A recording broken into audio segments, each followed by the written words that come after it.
Bill Benjamin was like a bigger-than-life person. He had a passion for people and he had a passion for the fire service, and where those two intersected was magical. He never stopped teaching. He was a firefighter's firefighter.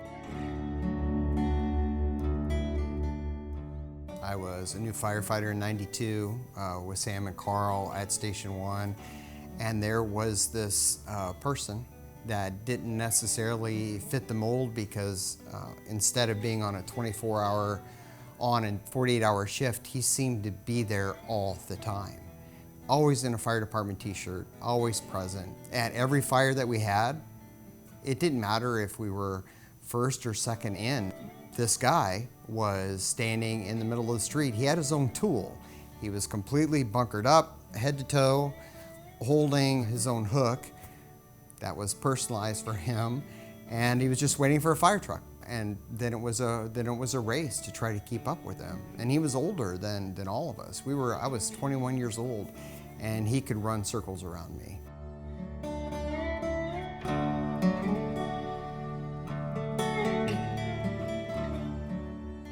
We established a really tight bond because I appreciated how he acted, how he treated people. And I thought I could learn a lot from him, and I did. I learned an immeasurable amount of knowledge about the fire department and about life from Bill Benjamin.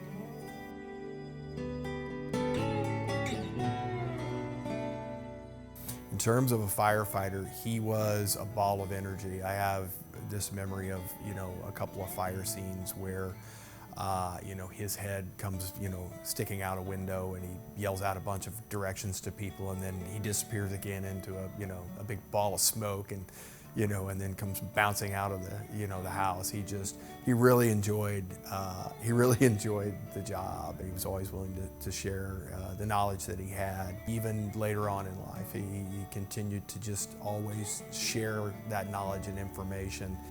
He was always talking and teaching.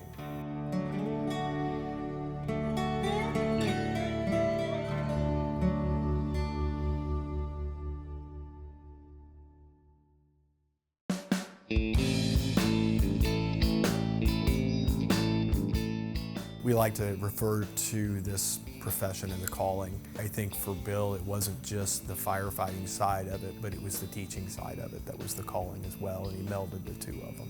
He taught most of the Fire Academy classes, supplemented by other instructors. He also taught the degree classes, so his days in the office there was never a time when he wasn't here. So from him at a very young age, I learned work ethic, and I think as I've grown in the fire service, I've learned how unique Bill was.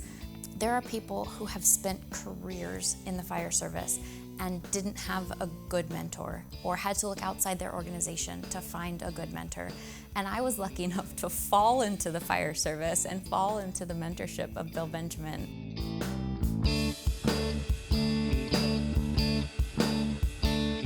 For me, he was patient and kind and non-assuming, but also so knowledgeable. Picture someone that was fitter than I will ever be, always running, very thin. He would rock forward and back on his feet when he was thinking, and would tell hilarious stories to tie everything together in class. Was so smart. You hear the thing, those that can't teach, that guy could do it all. From being in the dirt and grime and fighting fire and taking a young guy and young recruits out to teach them and to show them different ways and different techniques and tactics. And my impression of him is he really loved the job, but he also had the same drive and desire to be a better firefighter.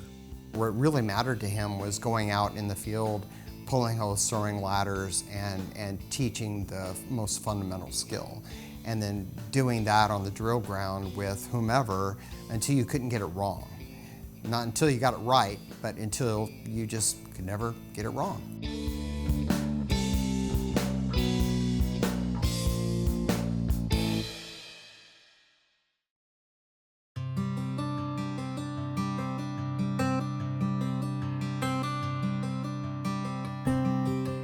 Bill's influence as a professor or as an instructor influences generations of people.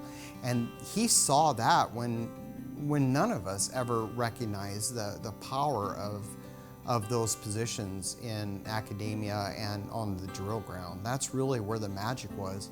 He recognized that and the importance of education before anybody else did. I've gotten calls from Bill when he was in other hemispheres.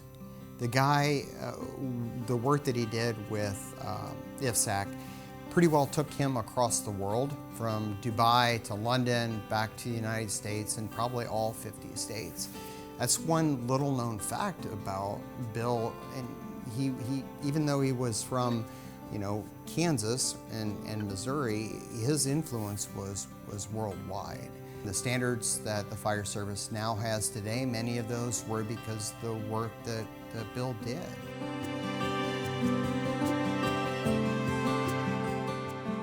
What he had was knowledge and compassion and passion for the job, that he wanted to make sure that everyone he touched knew that and was able to take something away from him to be a better person, a better firefighter. I think he was a rising tide guy. What he did lifted a lot of people, lifted a lot of departments, and I think that shows in the students that he turned out and the leaders that came through under his tutelage. For anyone that didn't know Bill, I just hope that through us they can see his humility and his dedication to the fire service, and I know that that'll live on through everybody that's talking about his memory and through his wife and through pictures and through stories. And I think that it makes me really happy and excited to be a part of something like that and to be able to share Bill's story so that I know that he lives on through all of us.